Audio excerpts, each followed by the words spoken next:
Olá pessoal, meu nome é Anderson Torres e esse é o vídeo avaliativo 3 da disciplina de Física 2 e aqui nós vamos falar um pouco sobre os tratores elétricos e as suas contribuições na área da agronomia.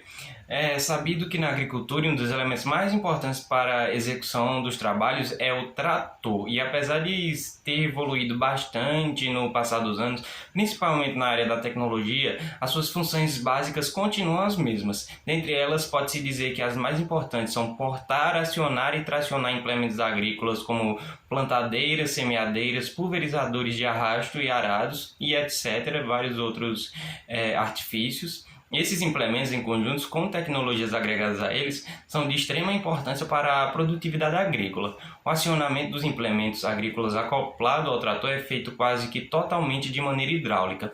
Essa forma é mais utilizada devido à sua robustez e à confiabilidade.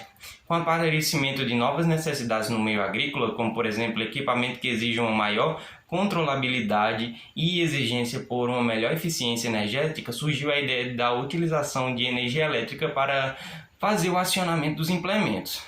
Sob uma análise superficial, os tratores elétricos apresentam um vasto leque de vantagens, as quais se podem ressaltar a baixa emissão de poluentes e gases tóxicos, economia financeira, uma vez que dispensa os combustíveis fósseis e óleos lubrificantes para motores a combustão e substitui-se também por energia elétrica, a disponibilidade de todo o torque do motor com rotação a partir de 0 RPM, o que torna o torque instantâneo mais útil a um veículo para tração, a baixa manutenção na parte relacionada ao motor e a possibilidade de utilizar uma microgeração dentro da propriedade, tornando autossuficiente o abastecimento do trator e, consequentemente, reduzindo significativamente os custos. O Brasil possui uma matriz energética favorável, boas reservas de petróleo e gás natural, mas principalmente existe uma vasta gama de possibilidades para a produção de energia elétrica renovável. Por isso se debate em relação ao uso consciente dos derivados fósseis, já que os mesmos eles são finitos, para deste modo se manter uma posição confortável relacionada à matriz energética. Em comparação com os carros elétricos, os tratores apresentam uma característica superior relacionada à autonomia. Os veículos urbanos normalmente apresentam em alguns momentos a necessidade de realizar longas viagens por parte de seus usuários, assim impossibilitando que o carro elétrico viaje por locais desprovidos nos centros de abastecimento eletroveicular, onde os mesmos ainda são raros aqui no Brasil. Já um veículo agrícola normalmente trafega dentro da propriedade para executar as tarefas rurais. Desta forma, ao ficar com os níveis de cargas baixos no banco de baterias, torna-se mais fácil o abastecimento, pois poderá se tem um microeletroposto dentro da própria propriedade. Outro meio seria ter um banco de baterias reserva e trabalhar com um sistema de rotação de baterias, enquanto se utiliza da carga de outro banco de baterias poderia estar sendo carregado. O trator John Deere Season, mesmo ele possui dois motores, uma potência média contínua de 130 kW e uma potência máxima de 400 HP e disponibilidade de alto torque mesmo com rotações mais baixas e um nível de perda bem baixo, sendo assim um modelo de trator mais voltado para grandes propriedades.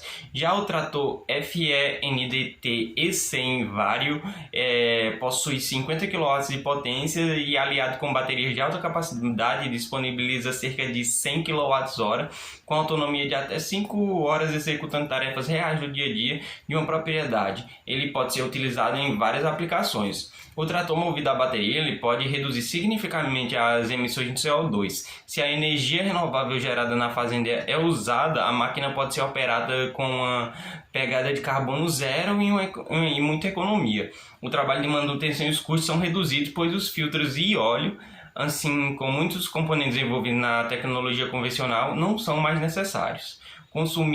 Consumíveis como óleo de motor, AdBlue ou diesel já são coisa do passado. Em relação aos motores elétricos, as máquinas elétricas são dispositivos dotados de capacidade de converter energia elétrica em energia mecânica e vice-versa. Quando a máquina converte energia elétrica em energia mecânica, a mesma é denominada motor. Já nos casos em que a máquina converte energia mecânica para energia elétrica, ela é denominada gerador.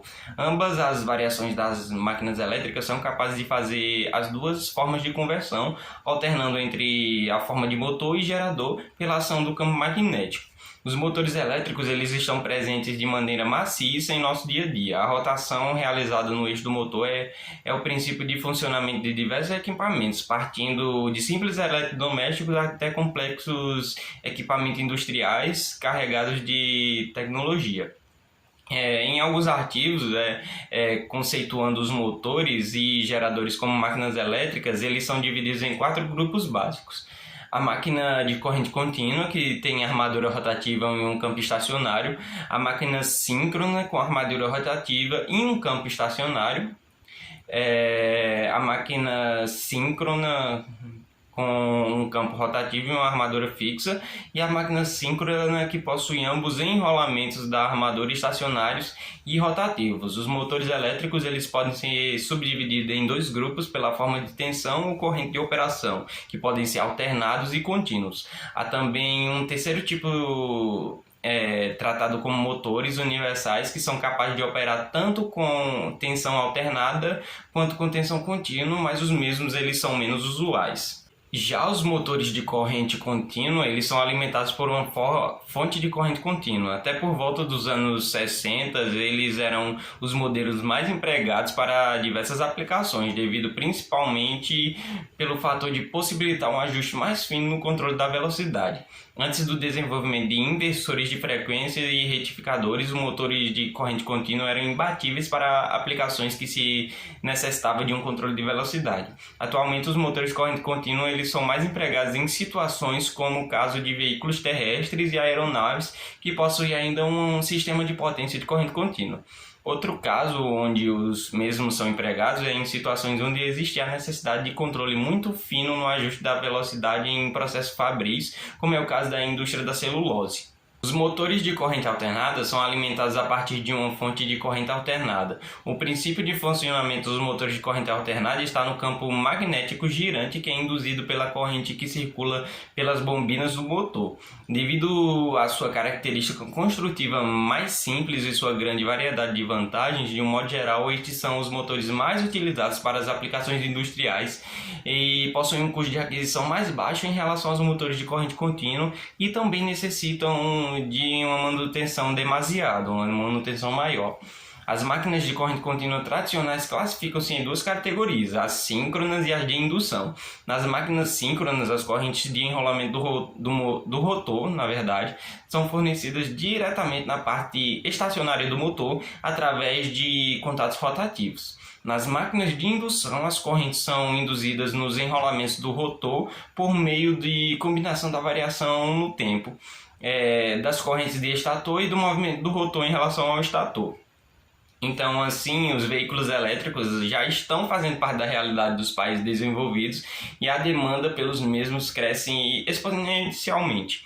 A difusão global desta tecnologia de propulsão depende de incentivos governamentais e do avanço das tecnologias relacionadas a unidades acumuladoras de energia, que hoje elas limitam a autonomia e são o maior entrave relacionado ao custo de produção. Tecnologia como as baterias de LiFePO4 estão mudando a realidade da autonomia e da vida útil das baterias, mas ainda possuem um custo elevado.